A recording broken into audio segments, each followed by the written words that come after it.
पाहून तर मी आता सोनलवाडीमध्ये आहे. आता जस्टच पोचलो आहे सोनलवाडी ते.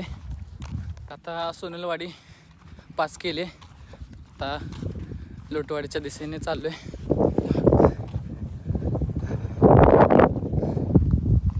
खतरनाक ऊन पडले भाई, पण डोक्यात एकच श्रीमान रायगड, त्यामुळं ऊन लागायचं भीतीच नाही आहे.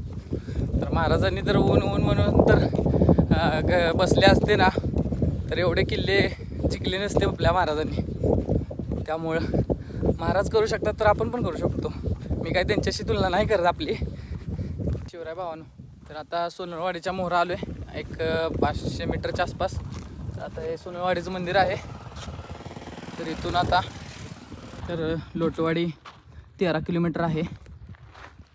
थोडेच किलोमीटर राहिले. तर वाटत काय दिसतंय भाई, कसं आहे असा आपला भगवा फडकणारच हो, असा फडकतोय भगवा. जय शिवराय. सावली आहे मस्तपैकी.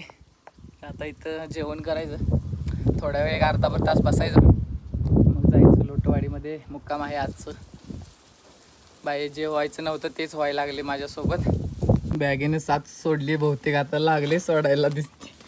इथं पण फाटायले, इथं पण फाटले, काय खरं नाही आता. रामराम मंडळी. तर आता मी आता सध्या आहे लोटवाडी फॉरेस्ट.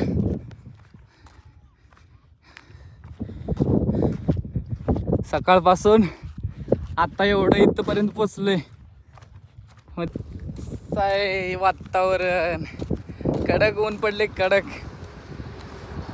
काय खरं नाही बाबा. आहे फॉरेस्टमध्ये आहे मी आता. खतरनाक ऊन पडले. जय शिवराय भावानं. तर मी आता बहुतेक अंदाजानं लोटवाडी इथून एक 4 ते 5 किलोमीटर राहिले. मग मला वाटतं आजचं मुक्काम खवसपूरमध्येच होणार आहे असं मला वाटायला लागले. झालं तर लई चांगलं. तर आपल्या मित्राचे जोडीदार आहेत म्हणले तिथे, काही तालीम वगैरे आहे म्हण तिथे, तर तिथं आजचं मुक्काम होईल. शिवराय भावानं, कसलं भारी वातावरण झालंय बघा. झालं आता लोटवाडी इथेच समोरच आहे मला वाटतं, आले जवळ. तर कसलं खतरनाक वातावरण झाले.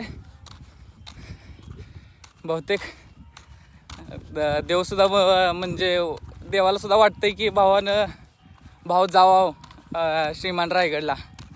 तर आपल्याला निसर्गसुद्धा साथ द्यायला लागला आहे. जरा बसून घेऊया. कमीत कमी एक अर्धा तास झालं चालतोय. पाय आता जरा लागले दुखायला. जरा थोड्या वेळ बसून घेऊया इथं. आता काहीच नाही इथं, बसाय नाही काय नाही, शिरवाळ पडले. त्यामुळे आता थोडंसं बसून घेऊया.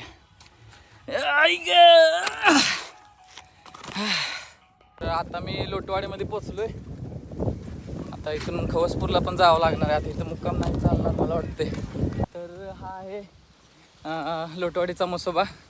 तर मी आता इथून जाणार आहे खवसपूरमध्ये. तिथं मित्राची तालीम आहे, तिथं मुक्काम करणार आहे मी आज.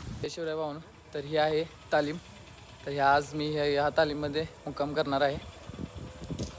तर हे आहेत सगळे आपले पैलवान भाऊ.